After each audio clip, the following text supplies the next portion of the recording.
اعوذ باللہ من الشیطان الرجیم، بسم اللہ الرحمن الرحیم۔ آپ دیکھ رہے ہیں میرا یوٹیوب چینل، میں ہوں ابرار حسین ایڈوکیٹ، اور آج ہم بات کریں گے pension, group insurance, benevolent fund, gratuity اور یہ جو دیگر بینیفٹس ہوتے ہیں جب کوئی بندہ فوت ہوتا ہے سرکاری ملازم، تو اس حوالے سے، اور ساتھ میں یہ بھی بات کریں گے کہ جب کوئی سرٹیفکیٹ جانشینی یا سکسیشن سرٹیفکیٹ بن جاتا ہے تو کیا اسے منسوخ کروایا جا سکتا ہے یا نہیں کروایا جا سکتا، اور یہ جو چیزیں ہوتی ہیں پینشن، بینیولنٹ فنڈ اور گریچویٹی جو ہوتی ہے، بینیفٹس جو دیگر ہوتے ہیں جو سروس میں ہونے کی وجہ سے اس متوفی کو ملنے ہوتے ہیں یا اس کے جو پیچھے فیملی ہوتی ہے اس کو ملنے ہوتے ہیں، اس کی حیثیت کیا ہوتی ہے۔ تو یہ ہم آج دو ججمنٹس ڈسکس کریں گے۔ پہلی جو ججمنٹ ہم ڈسکس کرنے جا رہے ہیں اس معاملے میں مکمل تفصیل کے ساتھ یہ آپ کو بتائیں گے کہ 2021 PLC CS 377 ہے لاہور کے، یہ ججمنٹ ہے، اور اس میں عدالت نے یہ کہا ہے کہ جو پینشن ہے یا گروپ انشورنس ہے یا بینیولنٹ فنڈ ہے یا گریچویٹی ہے یا دیگر بینیفٹس جو ہیں، لیو سیلری، لیو انکیشمنٹ اور پروویڈنٹ فنڈ، یہ ترکہ میں شامل نہیں ہے۔ اب یہاں پہ یہ کیس تھا کہ اس کو ترکہ میں شامل کیا جائے، اور ترکہ میں شامل اگر ہو جائے کوئی چیز، یا جو ترکہ ہوتا ہے اس میں تمام لیگل ایئرز جو ہوتے ہیں اس متوفی کے وارثان، ان سب کا حصہ ہوتا ہے۔ لیکن یہ جو چیزیں ہیں، بینیولنٹ فنڈ ہو گیا، لیو انکیشمنٹ، لیو سیلری اور پروویڈنٹ فنڈ اور گریچویٹی وغیرہ، یہ بینیولنٹ فنڈ ہو گیا یا گروپ انشورنس ہو گیا، تو اس میں یہ کورٹ نے ججمنٹ دی کہ یہ جو ہوتی ہے یہ ایک گرانٹ ہے، یہ ایک کنسیشن ہے اسپیشل، ایک کمپنسیشن ہے، ایک معاوضہ ہے، اور یہ اس فیملی کے لیے ہوتا ہے جو مرحوم نے پیچھے چھوڑی ہوتی ہے، اور یہ اس کا جو ہیریڈیٹری نیچر نہیں ہے، اور اس کا مطلب ترکہ ہرگز نہیں ہوتا۔ یہ جو چیزیں ہیں یہ ترکہ میں شامل نہیں ہوتی، یعنی اس کو وراثت کے اعتبار سے اس طرح سے تقسیم نہیں کیا جائے گا جیسے دیگر رشتہ داران وغیرہ بھی بعض دفعہ اس میں ترکہ میں یا وراثت میں حصہ داران بن جاتے ہیں بیوی بچوں کے علاوہ۔ تو یہاں پہ وہ بیوہ ہے یا بیوی ہے تو وہ صرف حقدار ہوگی یا اس کے بچے حقدار ہوں گے، تو اس کو بطور ترکہ سمجھتے ہوئے ہم اس طرح سے تقسیم نہیں کر سکتے جس طرح سے وراثت کو تقسیم کیا جاتا ہے، اور اس کا جو حق ہے ان چیزوں کا وہ صرف اور صرف اس متوفی کی جو سرکاری ملازم فوت ہوتا ہے اس کے بیوی اور بچوں کا جو ہے یہ حق ہوتا ہے۔ اور ہائی کورٹ نے اسے جو اس کیس میں جو لوور اپیلیٹ کورٹس تھیں ان کا آرڈر جو تھا وہ سیٹ اسائیڈ کیا اور نگرانی منظور کی، اور بیوہ کو قرار دیا کہ بیوہ جو ہے ان تمام جو بینیفٹس ہیں یہ جو سروس سے حاصل ہوتے ہیں اس کو وصول کرنے کا جو ہے وہ مکمل حق رکھتی ہے۔ پہلی ججمنٹ تو اس پہ یہ آ گئی۔ دوسرا ایک معاملہ تھا کہ ایک سرٹیفکیٹ جانشینی بیوہ کو جاری کیا گیا، یہ دوسری ججمنٹ ہے۔ اس میں 2022 CLC 2030 2020 CLC 2030 یہ ججمنٹ کی سائٹیشن نمبر ہے، اور اس میں یہ تھا کہ حالات و واقعات کچھ اس طرح سے تھے کہ ایک سرٹیفکیٹ جانشینی یا سکسیشن سرٹیفکیٹ بیوہ کے حق میں جاری کیا گیا تھا، لیکن جو متوفی تھا، جو سرکاری ملازم تھا جس کی بیوہ کو سکسیشن سرٹیفکیٹ جاری کیا گیا تھا، اس کا ایک بھانجا بھی تھا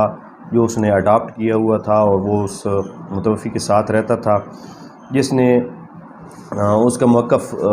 بھانجے کا یہ تھا کہ کیونکہ پینشن اور گریچویٹی، انشورنس، ماہانہ سیلری جو ہوتی ہے اور دیگر سروس کلیمز جو ہوتے ہیں وہ متوفی کا ترکہ ہوتے ہیں، اور اسٹیٹ تھے اس کی تو ہیریٹیبل تھے، یعنی کہ وہ قابل وراثت تھے، اور سائل یعنی بھانجا جو تھا اس کو بھی اس کی ادائیگی ضروری ہے، کیونکہ بھانجا اس کا نومنی بھی تھا، یعنی جب وہ بینک اکاؤنٹ میں نومنی کے طور پہ کسی کا نام دیا جاتا ہے جو کوئی سرکاری ملازمین ہوتے ہیں تو اس نومنی کے طور پہ بھی اس کا نام تھا، تو جو نومنی متوفی نے خود بینک نومینیشن جو ہے وہ داخل کروائی تھی، یہ بھانجے کا موقف تھا، اور وہ چاہتا یہ تھا کہ یہ جو سکسیشن سرٹیفکیٹ یا جو نشینی سرٹیفکیٹ ہے بیوہ کے حق میں جاری ہوا ہے اس کو منسوخ کیا جائے۔ اور کہا کہ بیوہ نے جو ہے وہ فیکٹس چھپائے ہیں اور میں مستحق تھا، میں حقدار تھا اور میرا نام بھی سکسیشن سرٹیفکیٹ میں شامل ہونا چاہیے تھا، لیکن بیوہ نے حقائق کو چھپا کر صرف اپنے نام پہ سکسیشن سرٹیفکیٹ یا جانشینی سرٹیفکیٹ جو ہے وہ جاری کیا ہے، لہذا جانشینی سرٹیفکیٹ جو ہے وہ منسوخ کیا جائے۔ یہ اس بھانجے نے ایک اپلیکیشن گزاری اس بیوہ کا سکسیشن سرٹیفکیٹ منسوخ کرانے کے لیے۔ تو جو یہ درخواست تھی یہ ماتحت عدلیہ جو تھی انہوں نے خارج کر دی، اور اس پہ عدالت نے کیا حکم دیا؟ عدالت نے یہ حکم دیا لاہور نے، ہائی کورٹ نے، کہ رپورٹ بینک جو ہے جب فریقین کے درمیان تنازع پیدا ہو جائے تو ایک ادائیگی کے لیے عدالت سے احکامات لینا جو ہے وہ ضروری ہوتا ہے۔ یہ بینک نے رپورٹ کیا، یعنی کہ بینک نے جو اپنی رپورٹ عدالت میں دی وہ یہ کہا کہ جب مابین فریقین جو اس بندے کے پیچھے وارثان ہیں یا کوئی بھی رشتہ دار وغیرہ ہیں ان میں کوئی تنازع پیدا ہو جاتا ہے تو اس تنازع کا پھر حل یہی ہوتا ہے کہ پیمنٹ نہیں کرتا بینک، بلکہ وہ کورٹ کے آرڈرز جو ہیں بینک کو چاہیے ہوتا ہے تو کورٹ جیسے بھی آرڈر کر دے اس کے مطابق وہ ادائیگی کر دیتے ہیں۔ نومنی کا سٹیٹس اور کلیم ہمیشہ جب لیگل ایئرز کے مقابلے میں آ جائے تو وہ ان انفورسیبل ہوتا ہے، یہ کہنا تھا عدلیہ کا یا عدالت کا اس ججمنٹ میں، کہ جب ایک بندہ کو نومینیشن کیا گیا ہے اس کی پیپرز میں پینشن وغیرہ کے کاغذات میں اس کا نومینی ہے یا اس کا نام لکھ کے دے دیا گیا ہے، تو جب اس کا تقابل آپ کے لیگل ایئرز کے ساتھ یا وارثان کے ساتھ آ جاتا ہے یا کوئی ایسی صورتحال پیدا ہوتی ہے کہ جب ان کے درمیان کوئی تنازع پیدا ہو جاتا ہے تو پھر اس کی جو نومینی کی جو پوزیشن ہوتی ہے وہ ان انفورسیبل ہے، یعنی کہ وہ قابل عمل یا نہیں ہوتی، اس کو انفورس نہیں کیا جا سکتا، بلکہ جو لیگل ایئرز ہوتے ہیں ان کی پوزیشن جو ہے وہ بہتر ہوتی ہے اور وہی انفورس ہوتی ہے۔ اور اس طرح جو ہے وہ پھر عدالت نے جو سرٹیفکیٹ جانشینی میں درخواست منسوخی اس کے بھانجے نے یا اڈاپٹڈ چائلڈ نے دی تھی کہ میں بھی لیگل وارث ہوں اس کا، وہ خارج کر دی، یہ کہتے ہوئے کہ جو آپ کا فورم ہے وہ یہ سکسیشن سرٹیفکیٹ کی منسوخی نہیں ہے، اور ان منسوخی کی درخواست میں آپ یہ تعین نہیں کرا سکتے کہ آپ جو ہے اس میں حصہ دار ہیں، اور یہ جو چیزیں ہیں بینیفیٹ فنڈ اور یہ سارے سروس کلیمز وغیرہ، تو یہ کیا ان کی حیثیت جو ہے وہ ترکہ کی ہے یا نہیں، یہ چیزیں فیصلہ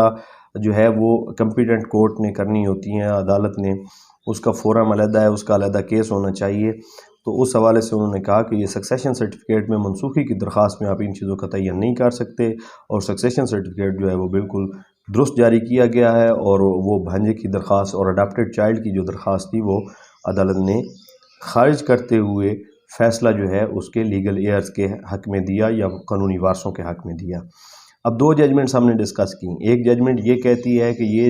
ساری چیزیں pension, benevolent fund, provident fund اور دیگر جو کلیمز ہوتے ہیں، لیو انکیشمنٹ، لیو سیلری اور جو بھی ان کی چیزیں سروس میں مطلب کمپنسیشنز وغیرہ ہوتی ہیں یا فنڈز ہوتے ہیں، کلیمز ہوتے ہیں، تو یہ ترکہ کی ڈیفینیشن میں نہیں آتے، اور نہ ہی ان کی مطلب قانون وراثت کے مطابق ان کو ہر جو وارث ہے اس کو دیا جانا ضروری ہے، بلکہ یہ صرف اور صرف اس متوفی کی فیملی کا حق ہوتا ہے، اس کے بیوی بچوں کو ہی ملنی ہوتی ہے، دیگر وارثان کو نہیں ملنی ہوتی۔ دوسری ججمنٹ میں جو ہے وہ عدالت نے کہا کہ جی یہ جو معاملات ہیں یہ کہ کیا ترکہ میں آتے ہیں یا نہیں آتے، یہ عدالت نے سرٹیفکیٹ جانشینی کی اپلیکیشن میں اس کا فیصلہ نہیں کرنا ہوتا، اس کے لیے علیحدہ کیس کرنا پڑتا ہے، اور سرٹیفکیٹ جانشینی جو ہے وہ صرف اور صرف وہ پرائم افشائی دیکھتے ہوئے کہ کون اس کے وارثان بن رہے ہیں اس کے اوپر جو ہے وہ جاری کیا جاتا ہے، اور سرٹیفکیٹ جانشینی میں ان باتوں کا تعین نہیں کیا جاتا۔ اور انہوں نے اڈاپٹڈ چائلڈ اور بھانجا کی جو اپلیکیشن تھی کہ بیوہ کا جو سکسیشن سرٹیفکیٹ جاری ہوا ہے جس میں اس نے بھانجے کو بطور اڈاپٹڈ چائلڈ شو نہیں کیا، اس اپلیکیشن کو جو بھانجے نے دی تھی وہ خارج کر دی۔ تو اس حوالے سے یہ بڑی اہم ججمنٹ ہے، اس میں بڑا کلیئرلی کہا گیا ہے کہ یہ تمام چیزیں ترکہ میں نہیں آتی، اور اس میں وراثت کے حساب سے سارے وارثان کا حصہ نہیں ہوتا، بلکہ اس کے بیوی بچوں کا ہی حق ہوتا ہے، اور وہی وصول کر سکتے ہیں، دیگران جو ہے وصول نہیں کر سکتے۔ تو اس حوالے سے بڑی اہم ججمنٹ تھی۔ امید ہے آپ کو یہ ویڈیو ہماری پسند آئی ہوگی، اگر پسند آئے تو لائک ضرور کر دیں، اگر اس حوالے سے مزید کوئی کویسچن ہو تو وہ کمنٹ میں آپ سے پوچھ سکتے ہیں۔